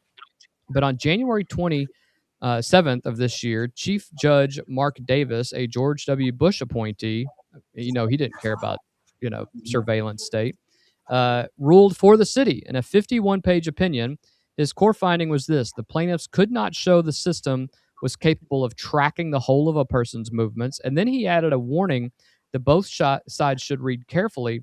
He wrote that this kind of surveillance could become too intrusive and run afoul of constitutional standards at some point, and that while a definitive answer is elusive, what's apparent is that in Norfolk, Virginia, at least, the answer is not today. The Institute for Justice is appealing to the Fourth Circuit, which is a notoriously liberal circuit, but we will have to wait and see what happens there. The question then becomes, what can they surveil, and is it being surveilled? And Craig, I know that you had written down some things about the surveillance state. Now, I will say, as an attorney, one of my favorite things to watch are these transparency audit people, public audit people that just stand outside with a camera. They're super annoying. They're idiots. But people come out and they get so angry that somebody's videoing their store, or their one that they always get upset about is drug rehab facilities, people walking in and out. You do not have an expectation of privacy in the public. Period. End of story. I realize even somebody on here said that I'd put a big bright flag on me if I wanted to be seen. It's not the way that it works. In the United States, you do not have an expectation of privacy in the public, and neither do the police. Kyle, which is why didn't the legislature pass a law that says nobody can get within 25 feet of a police officer when they're doing their work? Halo Act. Yeah, that's a damn good act. Yeah. Well, tell us a little bit more, Craig, and then Jeff will pop in here as well. Some things of how we are surveilled on a daily basis and how that's kind of it's a list. I've got quite a bit, and this is just what I could think of earlier today. But for example, my car listens to everything I say. I've got those features turned off, but I know it still does. If Google or Waze audio on there, you can say, where am I going, or tell where you want to go. It hears everything you're saying because it's waiting on you to say, hey, Google, or hey, Siri. So does your Chat Right. GPT and Claude. And it's happened to us while we've been on the podcast. Not today, but other times. Yeah. My car knows if I was involved in a crash and calls 911 with my location. If I'm unable to answer, I've got an iPhone. And I just checked this again, that the FBI does not. And if you're going to have a cell phone, get an iPhone. They don't have automatic or routine access to your phones. Apple's designs of phones with strong encryption. I've seen it a million times. They even tried breaking in one in California, and it took them 3 weeks with a supercomputer. So, I mean, and then finally Apple gave them permission, and they immediately scrambled every phone in America again. But your TV listens to you. As Alvy or Good Deed said, you can be, remember the thing when the feds put out that a certain brand of televisions was watching and listening to everything you're doing, gathering your data. Your game systems certainly listen to you and even follow your eye movements when you're looking on the screen.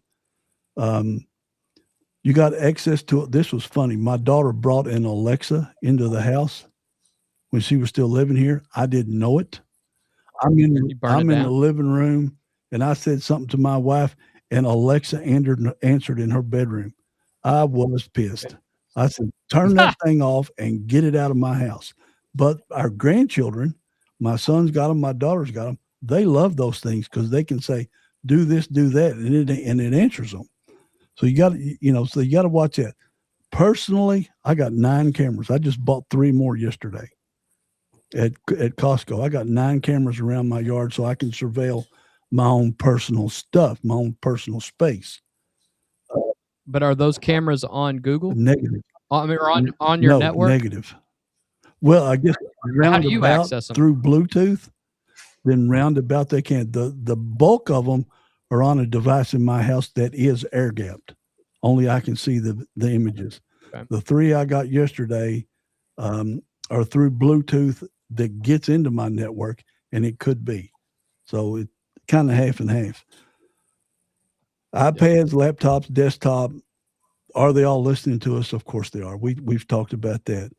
The local cable company, because I checked on this when we were doing videos, we were getting more views on football games than they were on YouTube. But I asked them about it one day when they come up and tried to sell me something. I said, what kind of numbers do y'all got? Well, they're all on cable 10. I said, well, so what? They said, well, we can see everything everybody watches on cable 10. And I'm going to assume other channels. So if you're watching porn on your TV, be careful. You give your credit card. Note to self, Jeff. Yeah. I noticed he was the only one that laughed. But you give your credit card to somebody making minimum wage at a Wendy's, it disappears. Jeff, you know this. Got that little device, you swipe your card, it copies all your data. You go home and print your own credit card out. Not a big deal. Banks got everything on us. There's nothing a bank doesn't know about us. Same thing with credit unions, credit reporting agencies. Google owns us. Before we even thought about it, Google already owns us. I use DuckDuckGo because it says it doesn't track your information. PVA office, if I want to see something about Kyle's or Jeff's house, even though Jeff and I live in different counties, I can see everything about your house. Mm-hmm. All public information. Insurance companies buy driver history records by the tens of thousands. They've been doing it since I worked in the transportation academy because I would print them out every night when I was on third shift. Google Earth, the big daddy, Mac daddy of them all, can see everything about you. The NSA, IRS, FBI, and most of the 3-letter agencies got all the data because the federal government's got everything we've ever done. There's no way of hiding. And let's see, then those were mentioned in more and once they gather your data, they sell your data. So you could call, you could call Kyle's credit agency and say, delete all my data. He goes, okay, no problem. But he's already sold it 57 times. Mm-hmm. You'll never be able to get rid of it because the internet never forgets.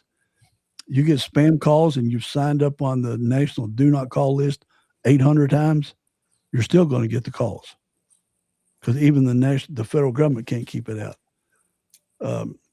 So now some questions. Besides, let's see, now the flock and ALR, and maybe Kyle, tell me if it's not the right time, but besides gathering millions of data points, do we know through our research, does Flock sell our information? I don't know the real truth. I couldn't find. What I know is that our data that when you go on Flock's website, the data that we capture and maintain is only our data. Their policy is that they don't access it and sell it. I don't know if that's true. Yeah. But from what Flock's standpoint is, the data that we have is our data to do with what we want, but it's not supposed to be accessed or sold by them. Okay. Another stance on it, but I don't know if that's true. Yeah. Another poignant question. All the Flock videos you watch say it's deleted in 30 days. One, how do we know that? But two, more importantly, can police departments say, I want to keep it for 90 days or 120 days? Do you set that parameter? We do. Tell me, you do set it? The new House bill actually makes it less restrictive. Yeah. It opens it up to 90 days. It's I guess the default setting on it is it deletes after 30 days. And when I say it's deleted, you can't go. It's not that it's actually stored. Well, I guess it is actually stored, but I can't go back more than 30 days and search for a plate number. It'll tell me it's outside the parameters, but I can go back. I don't know. Go back to July. Are you looking at it right now? July 8th or 9th or whatever, and it'll go all the way back to there, but it won't go back further than that. So kind of like your driver history record, it can be accessed back 3 years, but they keep 5 years worth of data for some reason. Yeah. I mean, I didn't know if y'all knew that, but now on the flip side, and I know I'm surveilled everywhere I go, so I don't care about the Flock cameras, just to get to that point, because I know I'm surveilled at everything I do, because everything I do is electronic. And you ain't running dope. Well, I ain't doing that either. Cartel Craig. Do what? Come on. He's running through the pizza boxes. Yeah. Hey, that's Cartel Craig. One of the biggest cocaine operations in American history was run through Chicago through one pizza company, and I know the guy's grandsons. This portion of the show is brought to you by Da Vinci's Pizza. Get to Da Vinci's Pizza for you. Now, Jeff, here's what some people will say. They realize that all the information is gathered out there, and they're okay with it because they can turn it off. Mm-hmm. I'm gonna have to research that Ring doorbell camera thing. See if I'm gonna have to find out about that. But I know they can. It's gonna drive them crazy all night. Yeah, I'm gonna be on it. I'll call you tomorrow. But Duncan and I are texting back and forth here. He was telling me, he reminded me of something. We went to a DEA class one time, and they come in and they showed us a little bit about the black web and things like that, and how it ties into drugs and what you can order and pedophiles and things like that. And I'm sure you can still do it, and I don't remember how to do it, but you can. There's websites you can go on there and access nanny cams, baby cameras, all kinds of stuff inside everybody's home because they got no security on them. Yeah, they showed us how to do it. They were picking people in the class and doing it to them. We could. Yeah, I had my living room. Yeah, I had my brother-in-law do it to my house, and he found 6 openings just really quickly to lock down. Yeah, I'm talking about Eric. I'm talking about Eric, Kyle. Yeah, but 90 to 90, maybe 99% of people are just on the web, and when they hook stuff up, they don't have any security or anything like that. So that just adds to it. And with AI, all these information tasks we put on AI, they're all being kept because you can go back and see your own history. And I think that begs the question then, Jeff, if we have all of these surveillance tools already, can an officer just say, besides the fact that you can look at the audit and see if they looked up a plate reader, but all these other tools that they have and other things that they use, can an officer just make up another excuse for why he looked something up? If you catch a bad guy, I'm saying from the good perspective, this isn't your only tool you're going to be able to use. No, and it's just one of many, and it's just it doesn't operate efficiently without other tools that we have, and that's a good point, honestly. There's 125,000, is that right, Kyle? Flock cameras and other ALPRs in that range? Yep, 125,000-ish. You know how many cameras that can do surveillance? If the FBI's got access to Ring doorbell, you got me all tore up now. Hundreds of millions. 85 to 95 million cameras. That's a Grok and Chat GPT estimate. That's one out of every 3 people in this country. And that's low. Because I'm sure it is, but that's just a rough estimate. But now the flip side, Jeff and Kyle. I don't do flip sides. Well, I only have my opinion. Okay, well then good, because this is in both of your all's world, because Jeff's in charge of Flock. You interacted with Flock back in the day. Yeah. When I'm saying just in general. We didn't choose to have our tax dollars used to lease Flock or other ALPRs like we do on stuff that we got in our house. Somebody made that decision for us. Was it do our elected government officials, the people who we voted into office, they approved that lease? Do they check with us as voters? Now I'm doing the flip side. Do they check with us as voters and say, hey, let's put it out there at the public. Let's have a meeting, come in, because I don't know this. I don't remember. Did they ask citizen comment on the Flock cameras prior to installation? Do you remember, Kyle? Yes, there was actually a public meeting that the chief held and allowed people to come in. I think maybe 3 or 4 people came to it, same 3 or 4 people that come ask questions about everything. And I think you're right, Craig. I mean, I think, and Jeff, you're dealing with this, being at a small, department that you'll go directly to your mayor and your city council. When you go to them, you entrust them to make decisions with tax dollars that will. And what's the number one job of government? Public safety, right? Yep. And so that's the first thing that you measure everything against. So the question then becomes, and Jeff, I think this is a good question for you, is how do you balance that? Because you understand the arguments. People are like, I don't want to be surveilled all the time, but you've reunited families and you have caught really bad people with these things. Does the benefit outweigh this concern that people will have with regard to surveillance for the good guys? 1984 movie, isn't it, Kyle? Yeah, it is. I just think that, say, I'm sure y'all have large families. You have, I don't know, Kyle, say you got 80 people in your immediate family live in Franklin County. And one of them people, they have a child abducted, and that camera helps solve that within 10 minutes or 5 minutes or whatever it is, or, prevent something worse from happening. Just imagine the impact on your entire family that's going to have. I'll be in jail. If that guy's caught, I'm in jail. Well, look, the impact on how they view Flock, how that's going to change everybody's opinion of it. And it's something you can't put a price on, is what I'm trying to say. You can, if Flock cameras are $300, $3,000 or $30,000, and that happens to your family, and you're able to vote for that, you're going to vote to pay the $30,000 or whatever it is. You can't put a number on it, but at the same time, you have to be fiscally responsible. One comment, one last question for me.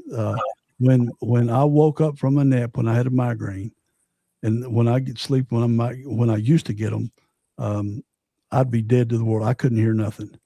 When my son was gone, and he went over to my cousin's house, I didn't know it because my wife and daughter got home and woke us up. Said, "Where's Jake?" I said, "I have no clue." They're bawling. And I got everybody in the neighborhood. It still affects me. I had everybody in the neighborhood looking for him. I mean, because I had most of the people in our neighborhood out in Huntington with phone numbers. We had people walking streets. I was panicking. But if I caught somebody that had stole my kid, they won't be walking 5 minutes later. And so I don't care how much Flock cameras cost. They're I don't care. I don't care if they're $10,000 a camera. I would rather have those to save somebody's kid versus worry about all this surveillance that we're already surveilled. People they're just not smart enough to know it. But one last question. That's my comment.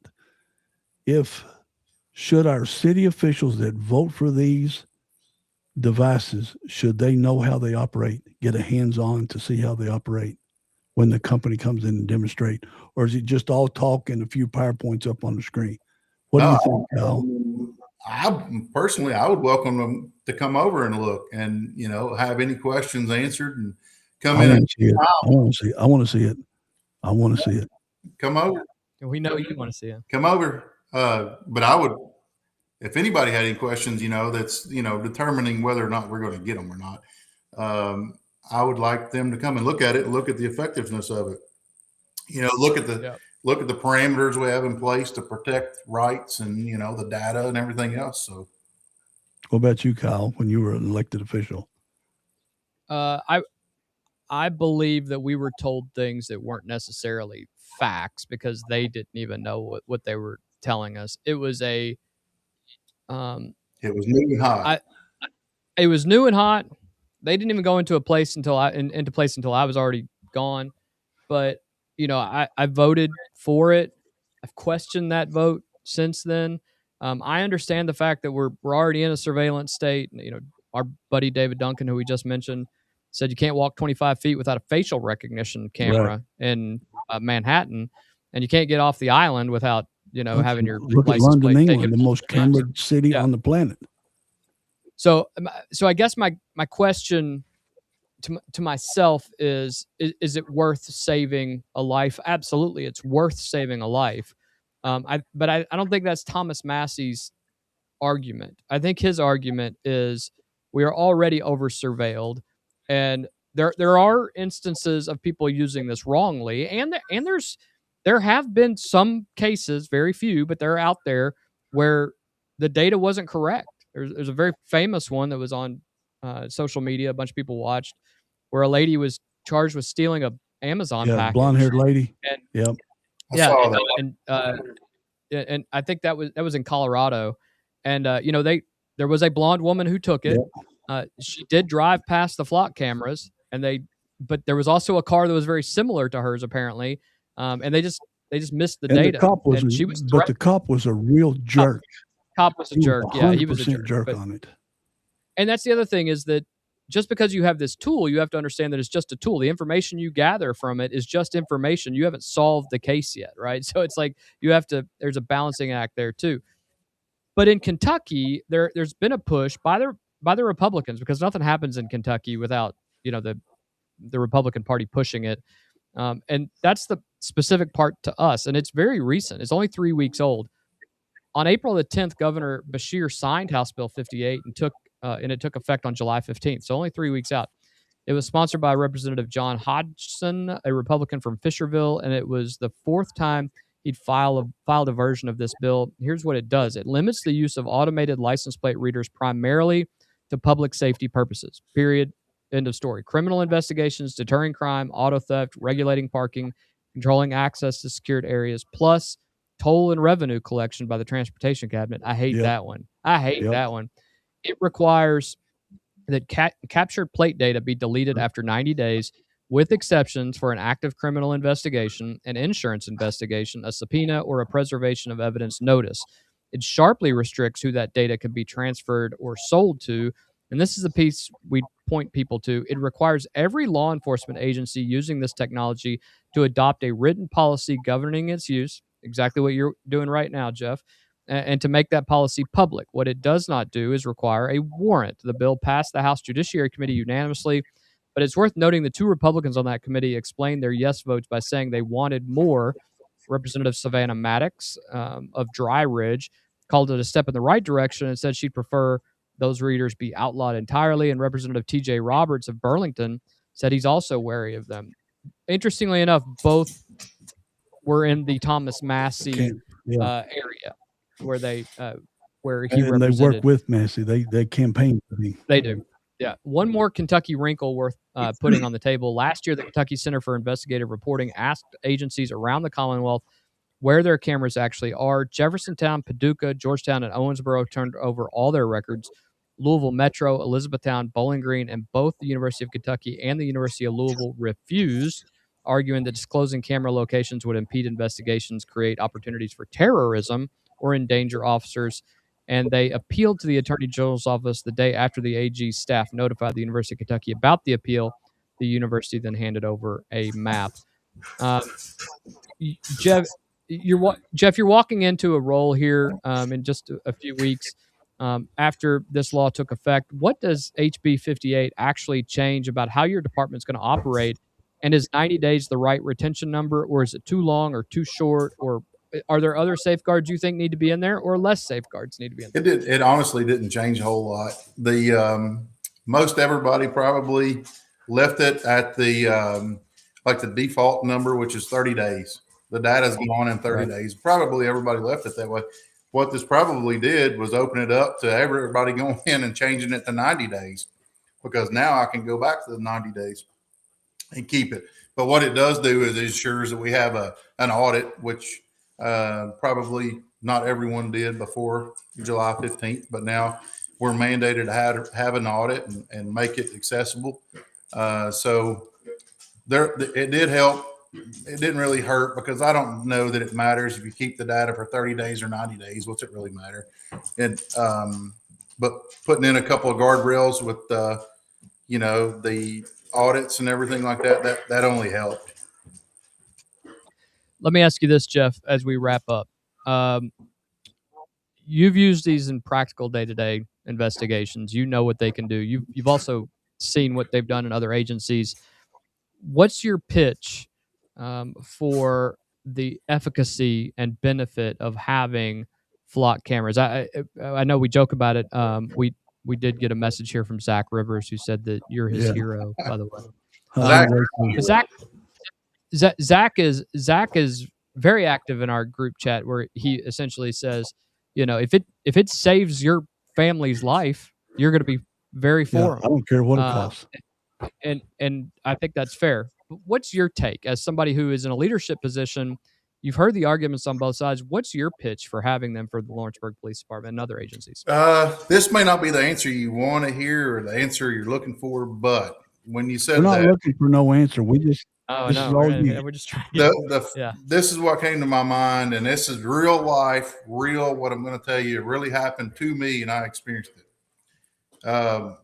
Throughout my career, especially the last 6-7 years, I dealt with a lot of abused women, children. Primarily, a lot of my cases have been with sexually abused women and children. The worst of the worst, which is the worst cases you can deal with. Within the last, I can't go specific, but within the last 45 days, 30 days, I had a victim look at me and tell me that she was sexually assaulted. And I was able to use, when I confronted the suspect or the offender, he denied ever being where I said he was. I accessed flock camera with his license plate number and put him within 2 miles and 10 minutes of when she said it happened. The validation that I gave her for her statement and what happened to her was my pitch for flock. What else can I say? That's a real life experience that I've had recently, and was able to help someone generally in crisis, with the use of flock. And if that's not a selling point, I don't know what is. But, if you're worried about your data being stolen and being tracked by the government, turn off your Roomba and flush your phone down the toilet. Yeah, throw it in the landfill. Because we live in a surveillance state, whether you want to say it or not. Might be overt, covert, but during the bad days of Chicago 15 years ago, the NSA was flying an airplane overseas and grabbing every telephone call coming out of Chicago, because they wanted to find all the gangs when they were really going at the gangs. Nothing bad's ever come out of Chicago. Right. But your job, and it's why I like you guys so much, even Zach, is public safety. You guys run into buildings to rescue people. Firemen run in when they're on fire. Zach we've had Zach specifically did, yeah. And we've had, you go at people with guns. I want you to have every bit of information you can have before you go on the scene, and for your safety and for our safety. So I don't have a problem with flock cameras. Not a lick. And for your family, because they're the ones who have to live with the fact that you all do some of the most dangerous work out there. I just want to say, I can say that Jeff is a very good friend of mine, but beyond that, Jeff is a hell of a guy and a hell of a police officer. And that goes for all of my buddies out there, for, Kendall and Rivers. Kendall, who was faced with a guy with a gun very recently. Is that the one I know about? That's the one I know about. Yeah. He's a hero. Zach Rivers has run into burning buildings. David Duncan, I know he's retired from, law enforcement, but he's a hero of mine as well, as a dog officer, a canine officer. And you guys have been amazing humans as well. So I just want to thank you for your service and everything you do for our communities. It means a lot to us. Thank you. Well, I will also say this, that, it takes a lot of courage to come on a show where you don't know all the questions that are to come up here. We don't do any gotcha moments, but, you have to put your name on the line and talk about things. And we can't thank you enough for having the courage and the time, to be quite honest, to be able to do this. So we'll have you back on and we'll talk about stuff that's not so controversial. Not police related, just world police related. Still controversial, but we'll we won't do the police related stuff. So. Craig, anything before we get out of here? No, this was one of my most enjoyable podcasts because I worked with Jeff. I've stayed. The coolest thing is I've stayed in contact with Jeff since I left there, when I retired out there in 2013. It's 2026, and most of the guys that I worked with back then, I still have their phone numbers. I still talk to them. So it's a bond from a civilian point of view. I cannot imagine the bond that those guys have that run into danger every day.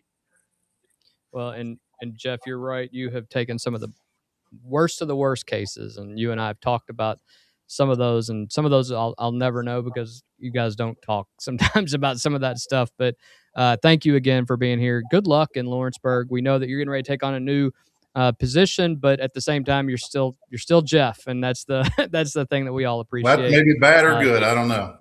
It's all good with me because you. It's black and white with you, buddy. There's nobody that's like, hey, he's all right. I don't know. Phone every time I call, so that's I love that. That's the thing about Jeff. You can text him at any time, and he will answer a text or a phone call. Well, never once has he ever sent me to voicemail. I appreciate the time. I appreciate you guys having me on.